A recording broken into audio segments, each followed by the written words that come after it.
Donc moi c'est Catherine Bastin, je suis agricultrice à Montigny-Saint-Christophe, dans la province du Hainaut. Donc voilà, moi j'ai repris la ferme en 2016.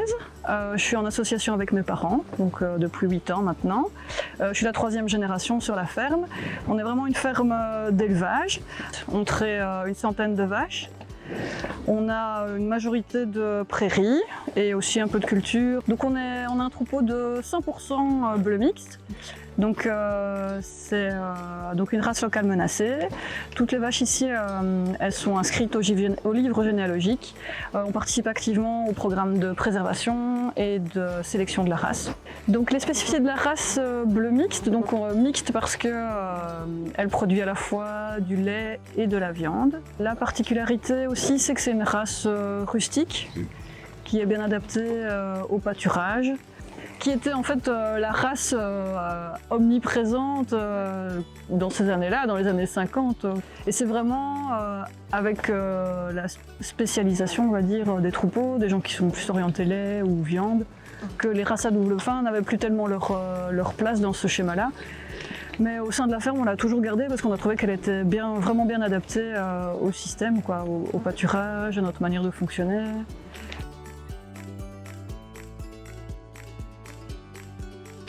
Donc on est en système salle de traite. On traite les vaches 2 fois par jour. Les vaches, elles vont en prairie du mois d'avril au mois d'octobre, voire novembre, ça dépend vraiment de la météo. On fabrique du beurre, essentiellement, exclusivement en fait. Et ça a toujours été le cas. Ma grand-mère faisait déjà du beurre, on a toujours eu une production de beurre, quoi. Je fais des livraisons, on en met dans des supérettes ou dans une supérette et dans une boulangerie, on en met dans un restaurant et puis les gens qui viennent à la ferme.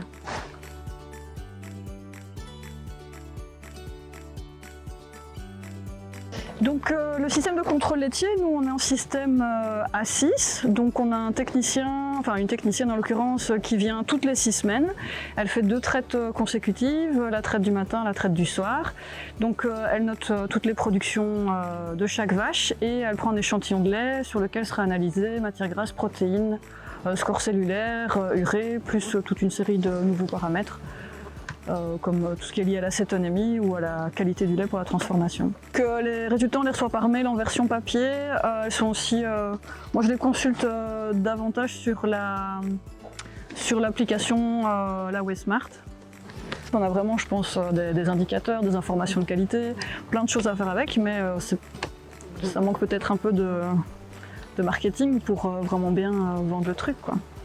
Mais moi, ce que j'ai toujours dit, que je continuerai à dire, c'est toujours bien d'avoir le double degré de lecture, quoi, d'avoir un tableau de bord général pour voir où sont les problèmes et puis ensuite aller vers l'individuel.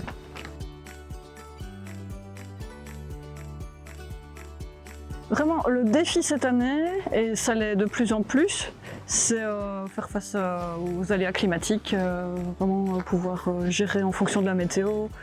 Cette année, tout a été compliqué, de la mise au pâturage, le maintien au pâturage, les récoltes d'herbes, les semis. Vraiment, la météo nous a vraiment tout compliqué cette année et c'est de plus en plus le cas. Donc ça, je pense que c'est vraiment un défi majeur dans la gestion d'une ferme aujourd'hui.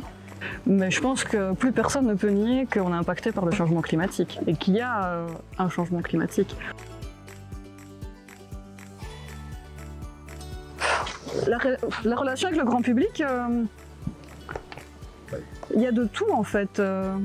Par exemple, au moment des manifestations, on voyait qu'il y avait beaucoup de gens qui étaient solidaires et en même temps, quand on sort avec le pulvérisateur, les gens ne sont pas forcément contents, donc ça dépend pourquoi en fait, c'est jamais très clair. Il faut clairement qu'il y ait une meilleure connaissance, que le grand public ait une meilleure connaissance de notre métier, quoi. Quand on va rechercher les vaches, on croise des gens du quartier. Une fois, une dame, elle m'a demandé, mais tiens, à partir de quel âge une vache, elle donne du lait? Je dis, elle donne du lait quand elle a fait son premier veau. Elle m'a dit, besoin d'avoir l'information qu'en fait une vache c'est un mammifère et c'est quand elle donne naissance à un veau qu'elle va commencer à donner du lait. Et donc on se dit, voilà, parfois les gens ils partent de loin par rapport à la connaissance du vivant.